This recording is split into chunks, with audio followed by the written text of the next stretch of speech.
నమస్తే మామ, ఈ వేళ నుంచి లాగ్ వీడియోస్ కొంత స్టాప్ చేస్తున్నాను. ఎందుకు అనుకుంటారా, ఇప్పుడు మనకి దసరా నవరాత్రులు అయితే జరుగుతున్నాయి కదా, వాటి మీద వీడియోస్ చేయాలని నేనైతే అనుకున్నాను. అందుకు వాటి మీద వీడియోస్ అయితే చేద్దామని రెడీ అయిపోయాను. డే 1 నుంచి డే 9 వరకు మనకి దేవుడు అవతారాలు ఎన్నైతే ఉన్నాయో దుర్గమ్మవి అవన్నీ మీకు ఎక్స్ప్లెయిన్ చేసి చెప్తాను. మామ ఇలాంటి వీడియోస్ మీకు కావాలంటే మనకి పేజ్ని ఇప్పుడే ఫాలో చేసుకోండి. మామ ఎక్కువ లేట్ అయితే వీడియో లేట్ అయిపోతుంది, ముందు వీడియోకి వెళ్ళిపోతుంది. నవరాత్రులు అంటే 9 రోజులు. ఈ 9 రోజులు దుర్గాదేవి 9 అవతారాల్లో కనిపిస్తుంది. వాటిలో మొదటి రూపం పేరు శైలపుత్రి దేవి రూపం. ఈ శైలపుత్రి దేవి అనే పేరు ఎందుకు వచ్చిందంటే, ఈమెను పార్వతీదేవి హిమవన్ కుమార్తెగా పరిగణిస్తారు. శైలము అంటే పర్వతము, పుత్రి అంటే కుమార్తె, అందుకే ఈవిడ్ని శైలపుత్రి దేవి అని అంటారు. పూర్వంలో దక్ష ప్రజాపతికి సతీ అనే కుమార్తె ఉండేది. ఆమె భగవంతుడైన శివుడిని పెళ్లి చేసుకుంది.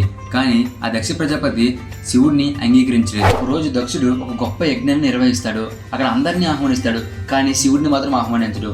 అయినా సరే సతీ వెళ్తుంది. అక్కడ వెళ్ళిన తర్వాత తన భర్త అయిన శివుడిని అందరూ అవమానిస్తుంటారు. అది గ్రహించిన సతీ వెంటనే మనోవేదంతో తన శరీరానికి మంట పెట్టుకుంటుంది.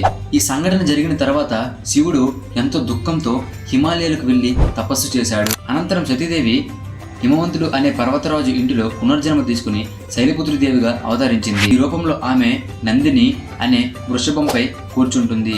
ఒక చేతిలో త్రిశూలం, మరొక చేతిలో కమలం ఉంటుంది. ఇలాంటి మోర్ ఇన్ఫర్మేషన్ వీడియోస్ కోసం మన పేజ్ని ఇప్పుడే ఫాలో చేసుకోండి. అలానే ఈ వీడియో ఎలా అనిపించింది, ఇంక ముందు వీడియోస్ మీకు ఎలా కావాలంటే కామెంట్ చేసేయండి.